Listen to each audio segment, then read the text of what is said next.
We're doing a deep dive today into a sound that's, well, it's so much more than just music. We're talking about German techno. Exactly. And we're not just looking at it as a genre. The sources we're using frame it as a kind of a cultural map. A rhythmic map, even. It's a way to understand how a nation's geography, its entire history, was reshaped after a wall came down in 1989, all pulsed out in a 44 beat. That's the core thesis, really. It's about decoding how these huge political shifts, the physical landscape itself, translated directly into distinct rhythmic dialects in different cities. And you have to start at that one moment, don't you? November 1989, the Berlin Wall collapses. Right. That's the genesis. But it's not just about the political reunification. The sources point to something that happened first, a kind of reconstruction through rhythm. So before the politicians sorted things out, the DJs and producers were already building something new in the rubble. In the empty spaces, yeah. And this is crucial. This music wasn't trying to be a copy of what was happening in, say, Chicago or Detroit, even though those were huge influences. This sound was explicitly made after the wall. It wasn't about crossing the old border. It was born from the scars themselves. What do you mean by that? Born from the scars? Think about it. All these industrial warehouses, forgotten factories, underground tunnels, they were suddenly empty. Their old purpose was gone. So they became these, perfect laboratories for new sounds. That one distinction really changes everything. So it's not music crossing a border, it's music filling a void. Precisely. And that's why we're mapping it across 4 major poles. Right. We have Berlin, of course, the capital, then the Rhine region, Dusseldorf and Cologne, Frankfurt, the industrial engine, and finally the periphery, Hamburg and Leipzig. Because each city had its own history, its own problems to solve. They all took this new techno toolkit and applied it in their own unique way. So where do we start? It has to be Berlin. It has to be. The one that used sound to literally rebuild its own identity. Okay, Berlin, the capital of minimal.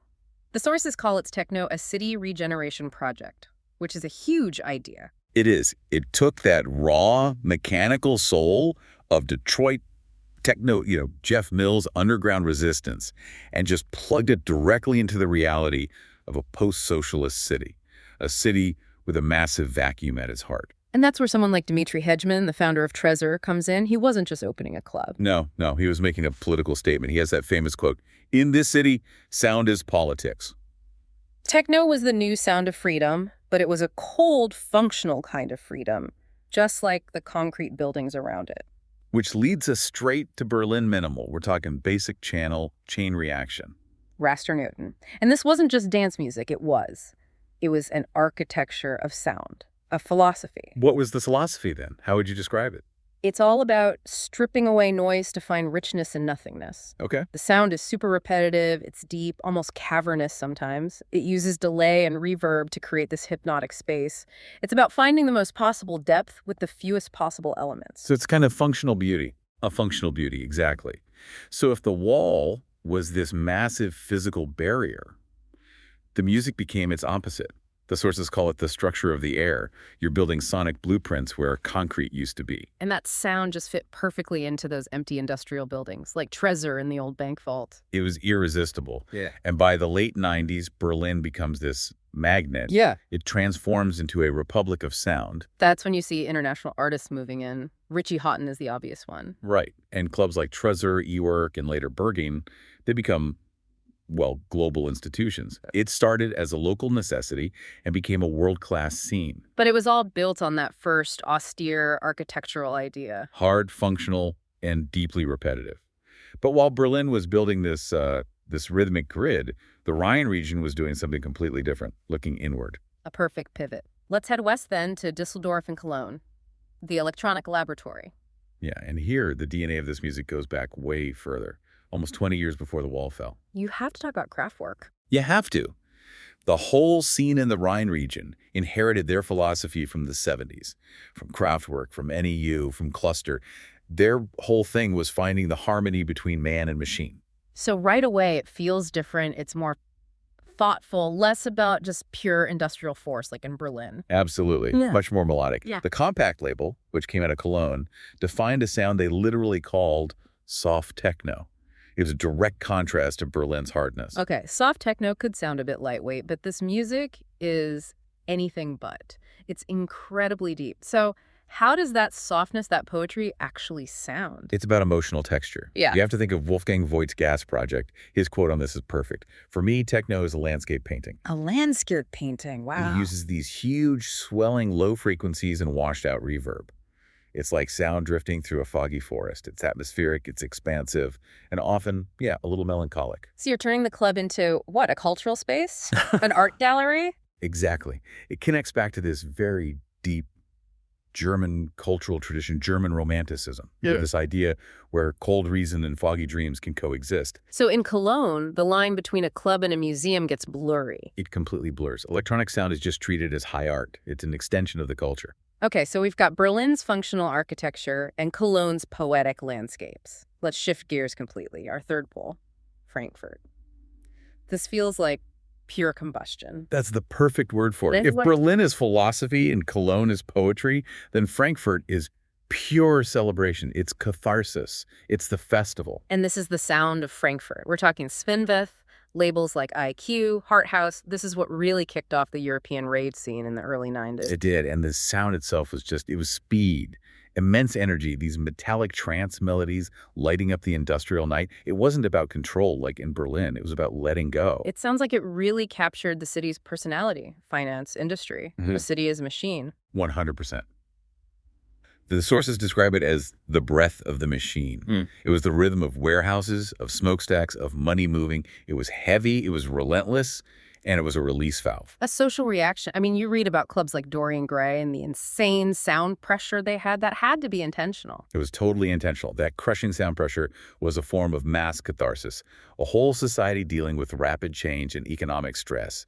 And they'd go into this basement and just get physically cleansed by the sound. And the legacy is just huge. Modern festival culture, Cocoon, the whole pre-EDM scene in Europe, it starts here. It really does. It was a shared experience, a collective release, easily the loudest and fastest sound on our map. Okay, so we've hit the three big ones, but the sources insist that to really get the full picture, we have to look at the periphery. Yeah, this is so important. You have to look at the non-central techno, the resistance from the edges. Let's go north first to Hamburg. The music from labels like Dial, artists like Panther du Prince, it's described as really introspective. It is. It has this profound sense of solitude and poetry. It's very atmospheric, often melancholy. Slower pulses, more subtle textures. So this is music for thinking, not just dancing. That's a perfect way to put it. It's a retreat from the commercial flash of Berlin or the raw power of Frankfurt. You can hear that northern North Sea mood in it. And then we head east to Leipzig. A totally different kind of resistance, right? Rooted in that East German DIY spirit. The key word for Leipzig is community. The scene there is deep underground. They're still converting ruins into clubs, using handmade analog sound systems. So it's less about fame and more about the project itself. It's all about techno as a community project. It's a political stance against commercialism, Yeah. but it's also just how they do things. It's every day. So what's the function of that? By focusing on handmade analog gear, what are they preserving? They're preserving the physicality of it. It's a choice, you know? Yeah. It's rooted in that history of scarcity breeding ingenuity. And by keeping things slower, more textured, they provide this really critical perspective that stops the whole genre from just becoming a product. Okay, let's bring it all together. We have these four poles: Berlin, Cologne, Frankfurt, and the periphery. When you look at the whole rhythmic map now, what does it tell us? It tells us that the German scene is defined by multipolarization. It's not one single culture. It's four rhythmic nationalities. That's it. You've got Berlin's functional beauty, Cologne's poetic soul, Frankfurt's raw passion, and Leipzig's community spirit. They all talk to each other, but they keep their own identity. You know, it's interesting, for a genre so driven by tech, the sources mention this trend of returning to hardware. Modular synths are everywhere again. Why now? It's a pushback against pure digital perfection, I think. It's a return to techno thought through the hands. Thought through the hands. I like that. People want that tactile control, the randomness of analog circuits. It's about tuning the machine, but also tuning the city and the body of the listener, all at the same time. It's an incredible arc. Kraftwerk laying the groundwork in the 70s, the wall falls, Tresor opens, Frankfurt explodes with rave, Compact defines this soft, minimal sound. And it all proves the main point. German techno isn't about forgetting the past. It's a rhythmic device for preserving memory. All of it. The division, the industry, the need for release, It's still pulsing in that beat. Which brings us to the final takeaway. The sources suggest that 30-plus years after the wall fell, Germany became a country unified. Not by politics, but by sound. And its heartbeat just keeps striking in a persistent 44 time. And it makes you wonder, doesn't it? What other genres out there act so clearly as a form of cultural geography, where the actual landscape dictates the beat? A question to think about next time you feel that kick drum. You've just received a serious upgrade in your knowledge about the architecture of sound.